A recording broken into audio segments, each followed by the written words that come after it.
Okay, let's calm down. Well, here we are, second day. Good morning. If you're not awake yet and get bored, take a nap and catch up on your sleep. There are a lot of stories going around about what happened last night. This would include 4 vigilantes who, well, I can't go into that, but they're connected with the LA Lizzt competition. But don't tell anyone.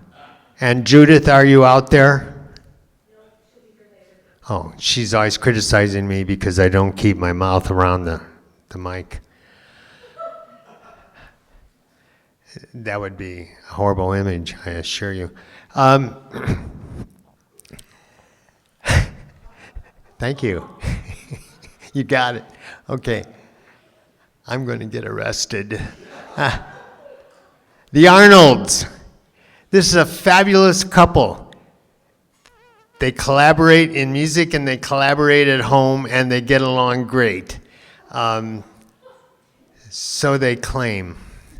And what you can read about both Ben and Elizabeth they're very impressive bios in the program booklet. But what it doesn't say is that with regard to Elizabeth, she also is an accomplished flutist.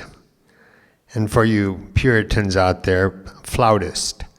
And I'll tell you how competent she is. She has both the Hindemith and the Prokofiev sonatas in her repertoire.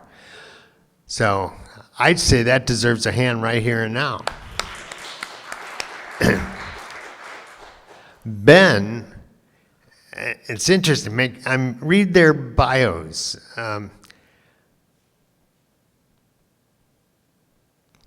Ben is an accomplished writer. It's hard to be a writer. There was a sports writer by the name of Red Smith in my dad's generation, and some reporter said, "Mr. Smith, is it easy to be a writer?" And he said, "It's very easy. Just sit there until little drops of blood come out on your forehead. If you can do that, you're a writer." One of the things that Ben does for the society, and we've actually doubled his salary for it this year, he's on the Alan Walker Book Award Committee under the guidance of Dr. Z, Richard Zimdars. And Dick Zimdars told me, the people on my committee sometimes review 3,000 pages of book submissions that are juried for the Alan Walker Book Award. What our friends, the Arnolds, have decided to do this morning is you are first going to hear Ben. And if you like what he had to say, stick around and wait till you hear Elizabeth. Ladies and gentlemen, Dr. Professor Ben Arnold.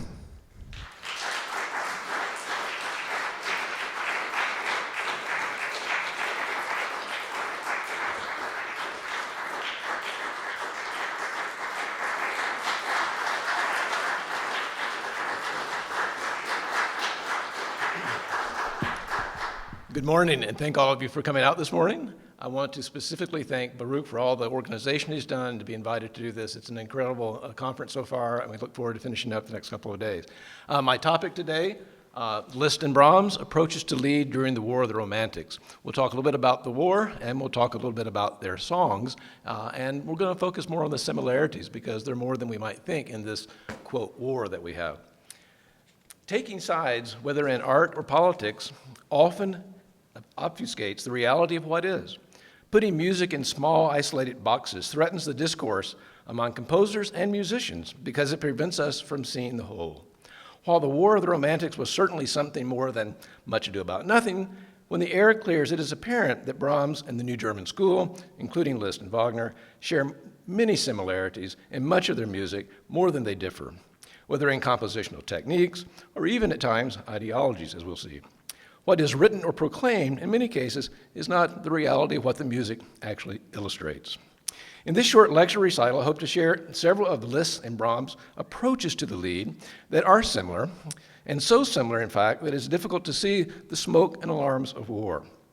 We saw this yesterday in the choral music, where they're both coming from the same background of using older Palestrina or Renaissance items in their music. Before we turn to the discussion, I want to briefly talk on the war, because I don't think we've talked about the War of the Romantics much in the conference so far. So what is it about Liszt that so many people seem to worship, and on the other hand, so many talented musicians and critics and artists detest it? Why did the 26-year-old Brahms, and this is always kind of fascinating me, Brahms was 26 years old when he wrote the manifesto. So why did he write to Joachim in 1859 that his fingers often itch to do battle, to begin to write anti-Liszt? So scratching this itch, on 6 May 1860, the manifesto that Brahms likely drafted, and or at least signed, appeared in the Berliner Musikzeitung Echo, and it attacked the New German School. And I'll read you just a short phrase that came in that protest. To protest against such misinterpretations of facts is regarded as their duty by the undersigned, all four people at this time, and they declare that the principles stated by Brendel's journal are not recognized, and that they regard the production of the leaders, i.e. Liszt in particular, and pupils of the so-called New German School, which in part simply reinforces these principles in practice, and in part again enforce new and unheard of theories as contrary to the innermost spirit of music, strongly to be deplored and condemned. So there's some rhetoric war at least here, right? Liszt at the time was 48, enormously famous throughout Europe, while Brahms had not published much at all at this point and was still not very widely known. We are not given specifics in the manifesto about form, program music, absolute music, etc., but we know from Brahms' letters he especially had Liszt in mind. Daniel Beller McKenna writes, quote, Brahms consistently lobbied to focus their protest on Liszt and away from Wagner. No one can think of Wagner as the object of our resistance, Brahms argued. Like us, one can only deal with Liszt. And a late draft of the declaration that was not published even included a direct mention of the Verringungen, the aberrations that appear in the works of Dr. Franz Liszt, unquote. In writing about his visit to Liszt in 1854, Brahms said, quote, first of all, I stayed with Liszt, but I soon discovered that I was of no use there. This was just at his most successful time when he was writing the symphonic poems and all that stuff. And soon it came to horrify me. Brahms, writing years later in 1871, referred to Liszt Christus as boring, stupid, and absurd, and a swindle. In return, throughout his long life, Liszt never played a Brahms piano composition in public or conducted one of his orchestral works, so far as we know. Clearly, the War of the Romantics separated the two composers from one another. As Brahms biographer Jan Swafford aptly summarized, quote, nor for all the pleasantries and his attempt to court the powerful could Brahms see Liszt's music and ideas as anything but a fraud, unquote. Why did Brahms and Joachim feel so strongly about Liszt? Was it because Liszt was so famous that they were jealous and it could not be restrained? We can only speculate here whether nationality is involved, with the Liszt being Hungarian, who knows? Whatever the case, a poet up in Minnesota wrote about Liszt once, and he said, Liszt inhabited the dream life of half Europe for 40 years. The other half masked its closeted envy with public scorn, though he had locked his eagle talents on their dreams too, unquote. Liszt was inescapable during this period, the same way that Wagner, only a few years later, would dominate Europe as well. Was Brahms' outlook on music so different from Liszt that he could not in any way respect really any of Liszt's music? So regardless of the war and the rhetoric, current research, however, shows that things were not so clear on each side as so often thought during the war. Scholars such as George Bozarth, Peter Brown, and Dylan Parmer have shown that Brahms was much more influenced by text and programs than he indicated publicly. I'll just give you one example to keep this short, but Parmer writes, quote, "Clearly, poetic mottos, as well as their complete sources, can serve the same hermeneutic function that Liszt asserts for a full-length programmatic preface. And as such, they seem to run counter to the received view of Brahms. Using them as interpretive aids reveals how Brahms uses peculiar formal and harmonic devices to express hidden or perhaps generally overlooked narrative plots," unquote. All right, so much for that. There's a little bit of the war in the background. The lead, nevertheless, did not and does not dwell on the issues of large-scale sonata form, program music without text, or the superiority of instrumental music over vocal. The War of the Romantics was chiefly played out in the larger, particularly orchestral works, and in theory, not so much in the more intimate song tradition to which both Liszt and Brahms subscribed. Nevertheless, the war did reach into the song area, and I'll give one example that Heather Platt, author about many of Brahms' lieder, she suggests that some of the strongest criticism on the subject of Brahms' declamation of texts came from supporters of Wagner and Wolf, many of whom complained that Brahms' rhythmic patterns were too repetitive and did not follow speech inflections. The lead played an important part throughout the lives of Brahms and Liszt. Brahms set around 200 songs, and Liszt wrote over 160 songs if you're counting the various versions that he wrote of the same text. Liszt wrote his first song at age 28, and Brahms composed his first song at the age of 18, publishing his first set of songs, Opus 3, by age 20. Liszt was working on the orchestral version of his song Die Vätergruft shortly before his death in 1886, and Brahms completed his 4 serious songs in 1896, a year before his death. As prolific as they were in the song genre, and as famous as each was in piano and orchestral music, neither composer is included in the elite canon of lead composers of the 19th century that Franz Schubert, Robert Schumann, and Hugo Wolf so dominated, although Brahms' songs are generally more known and highly regarded than Liszt. I think that case may be changing a little bit, hopefully. Whatever the case, today many classical musicians continue to see both Liszt and Brahms primarily as orchestral instrumental composers and piano composers rather than leading composers of song. When looking at their interest in poetry, reading, and song compositions, however, we find many similarities between the two composers. I'll just break out a few of these. We could double all these similarities and differences as well, but a few things for us to focus on and to think about. Both had inadequate formal educations, but educated themselves through extensive reading and love of books.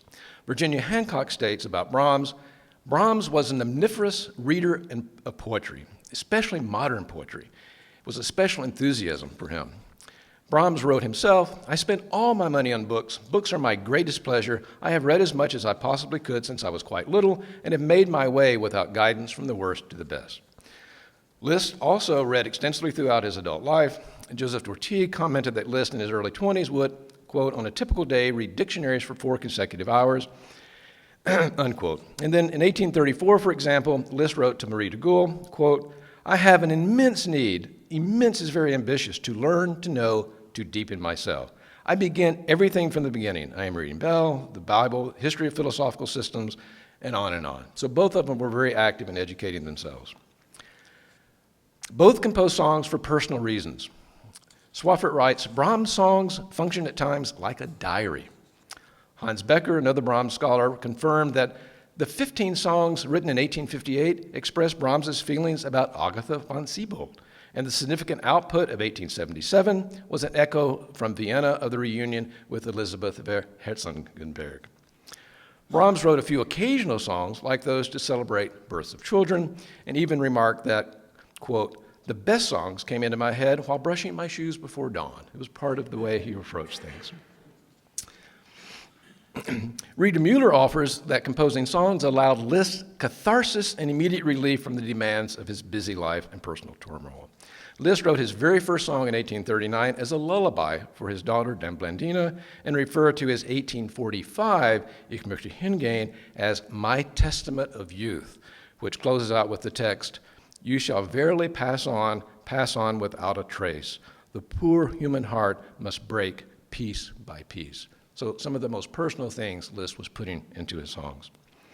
Jürgen Thum writes that the fact that Liszt returned throughout his life to song composition demonstrate that he was felt by an inner need to express himself very strongly in this genre.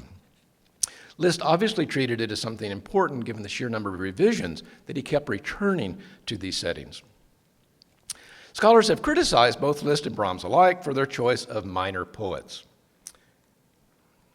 You'll see a few here. I could double this list as well, but just a few that aren't the Goethe, Schillers, and Heines. They set text of these composers, but many of their friends and lesser poets as well. However, they did share many of the same poets, and this list, I hope you can see, it's a little, to get it all on one slide, but these are all the same composers, or the same poets that they wrote music to, but at least as far as I can tell, I can't find a single text exactly that they set from the same poets. Critics also commented on their use of textual repetition, of which both are guilty.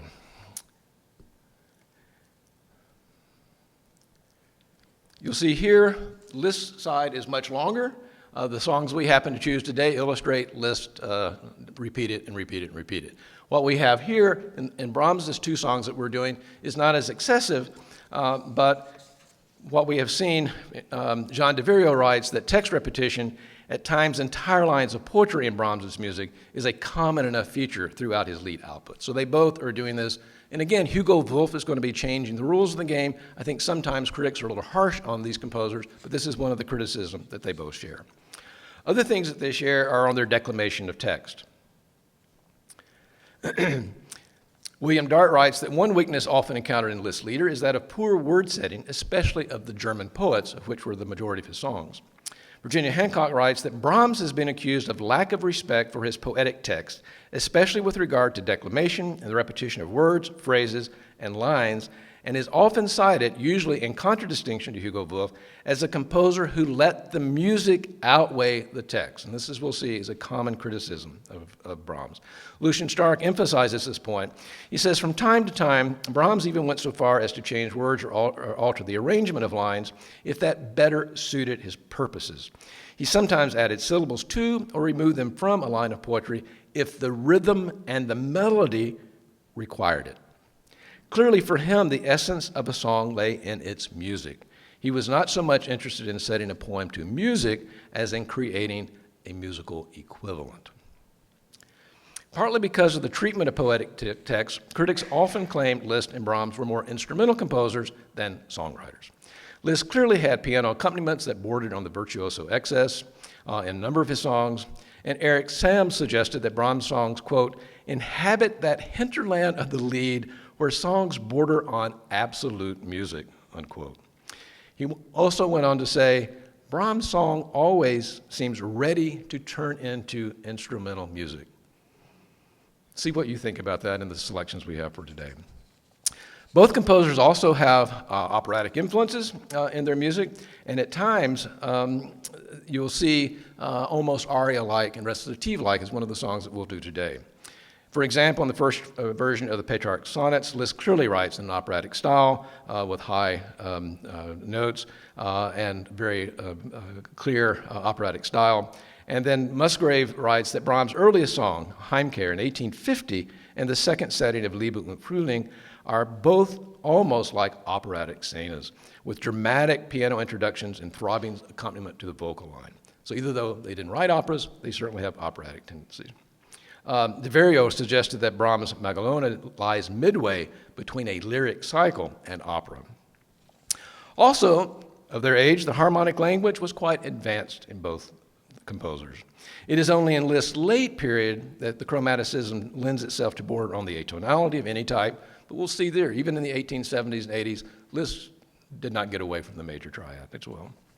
While Brahms tends to be less chromatic than Liszt, Ludwig Fincher criticizes Brahms for an excess of chromaticism unmotivated by the text. Again, music dominating.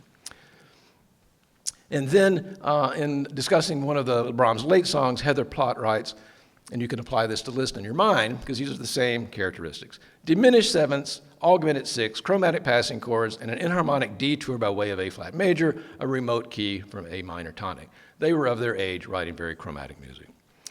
The interesting thing, though, is Jan Swaffert clarified Brahms' thought about dissonance.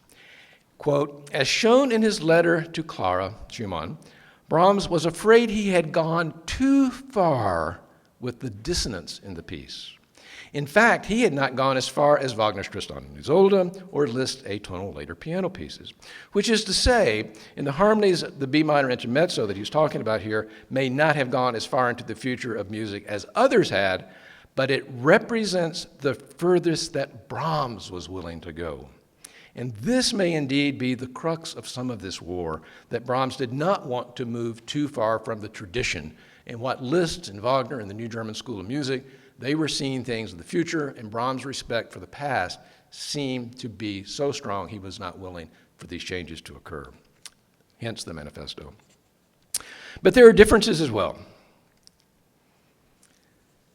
Even though both were concert pianists who created masterful piano accompaniments, Brahms did not like massive piano preludes and postludes, but usually started straight into the song. Liszt, on the other hand, not in the pieces we're having today, but he often had enormous preludes, interludes, and codas in some of his songs. While both composers were proponents of using or arranging Hungarian folk tunes in their music, Brahms was much more interested in setting folk music than Liszt.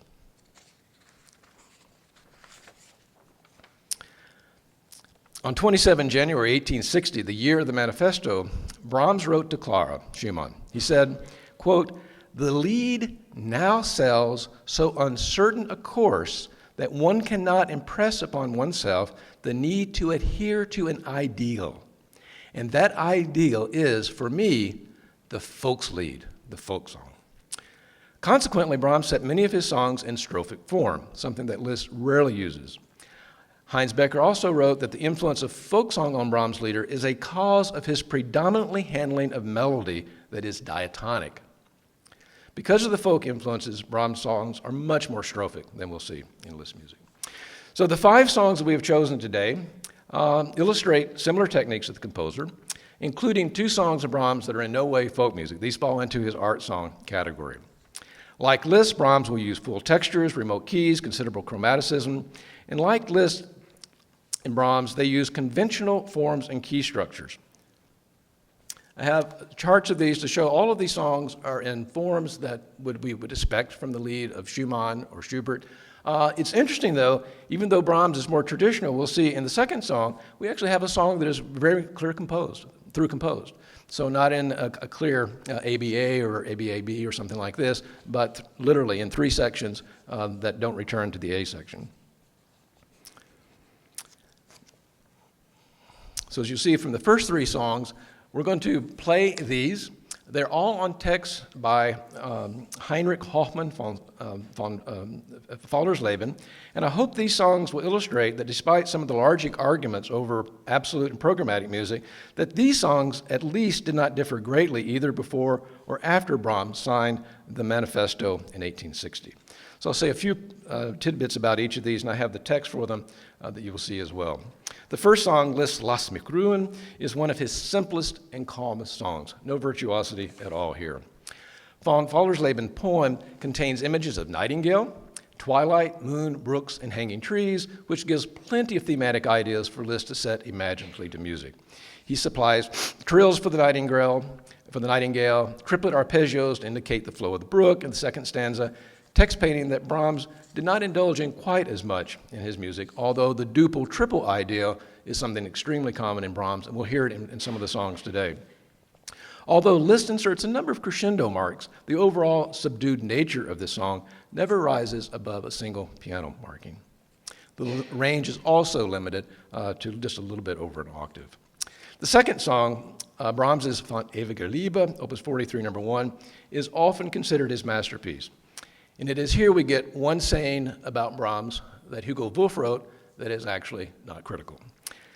Hugo Wolf, the fierce anti-Brahmsian, writes, quote, Herr Reichmann sang Brahms' deeply felt and deeply expressive von ewiger Liebe, with warmth and immediacy.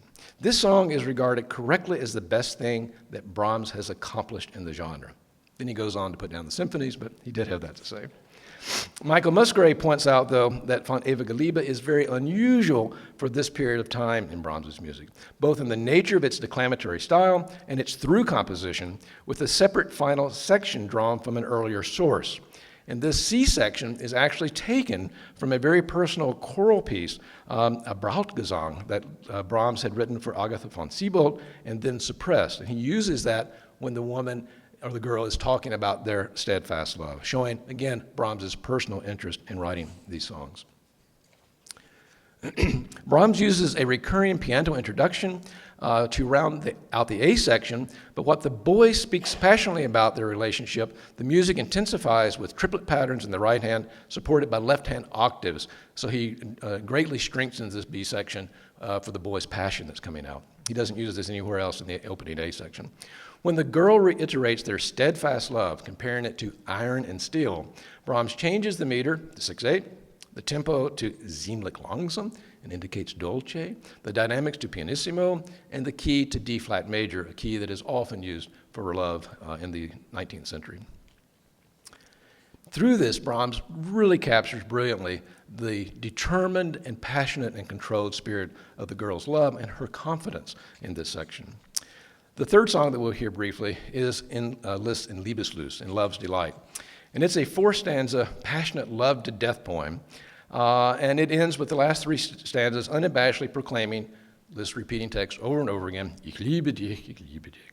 Within this 57 measures, which is schnell, sehr bewegt and glühend, the music manages to convey this glowing passion of love with its throbbing repeated notes and the accompaniment in a tempo that changes 9 times. The lover cries out, Ich liebe dich, going to an A flat and even to an A natural at the very end of this. And again, notice the frequent text repetitions that we've had. So we'll perform these first 3 songs, and then we'll come back and do the last 2 because there's a different take on those that I want to explore. So here are the first 3 songs of our lecture demonstration today.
Okay, the last two songs, I want to talk about some influences, particularly of Wagner here.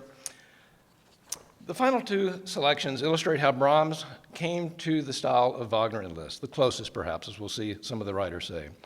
Brahms composed on Eine Elishafe, opus 19, number 5, based on an 1838 poem of Edward Merica, and it was published in the Gedichtsammlung in 1838. While this lead may be atypical of Brahms, critics have greatly applauded this early effort of Brahms. Malcolm MacDonald writes, "There is only one song of this period which entirely escapes the influence of folk song." So while we say that folk song is more important, he also was writing these art songs. He goes on to say, this is perhaps the supreme masterpiece of all of the leader of the 1850s that Brahms wrote. He said it's also the most ambitious song of Brahms's to date, freely ranging from the movement of the poets through thought and spontaneous association of motive, key, and texture. Thus it anticipates his more exploratory songs of the 1860s.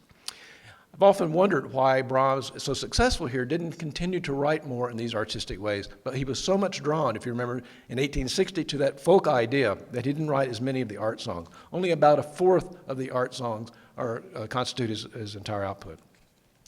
On Eine Elishafe opens with the recitative and separates the reprise of the A section, which will return back with yet another recitative. While the song crescendos several times, like Liszt in the first song, Brahms never writes a forte in the whole piece. Some of it has to be that loud because of the range and the texture he's doing for the vocal part, but it's not, it's all this ailing harp, the wind blowing through this harp.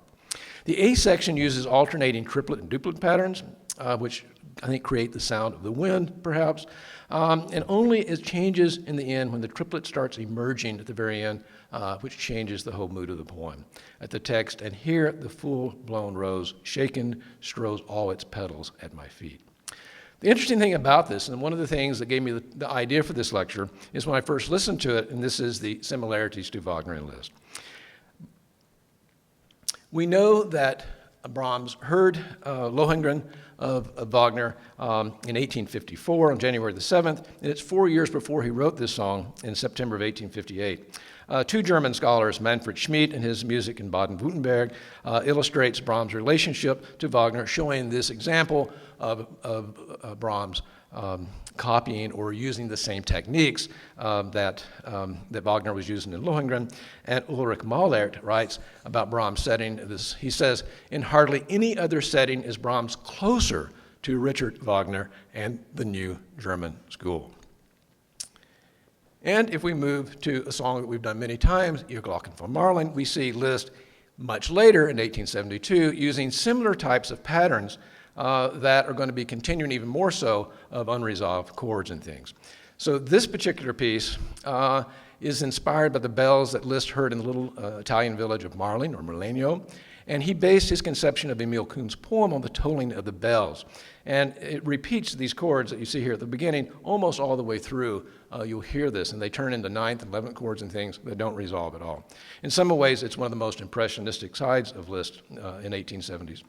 Also, you see this climax for the bells that he's having here in very clear C major function. So even though we talk about Liszt's late style, which emerges into atonality and things, I've traced major chords throughout. He's still using them. He doesn't get rid of them. Liszt acknowledged that setting Ihr Glocken von Marlin gave him much more trouble than he would have thought. He said he had to write it nearly 3 times to get it the way that he wanted to find an appropriate accompaniment for this text. I think in many ways it's all set in treble clef, it's all higher and warmer, and I think in some ways this is the Liszt's greatest song after 1870. It certainly represents a compositional stylistic change from what he had done before. From these representative 5 songs today, I hope to show that as far as the War of the Romantics is concerned, that Brahms and Liszt at times offered similar approaches and aesthetics in their leader. Dylan Palmer actually remarked, ironically, he says, how paradoxical that Brahms, who alluded so persistently to song, is supposed to be the champion of absolute music. These songs, however, go far beyond the rhetoric of War of the Romantics and resist the categorization and labeling that so often divided Liszt and Brahms along the New German School. Indeed, the many similarities found in their compositions and composers from this time, their approach to poetry and the setting in their songs, illustrates that they were part of their age, exploring their different paths in their own way, even if they focused on what divided them ideologically rather than acknowledging the similarities, at least at times, that they shared. So now we'll perform these last two songs of Brahms and Liszt.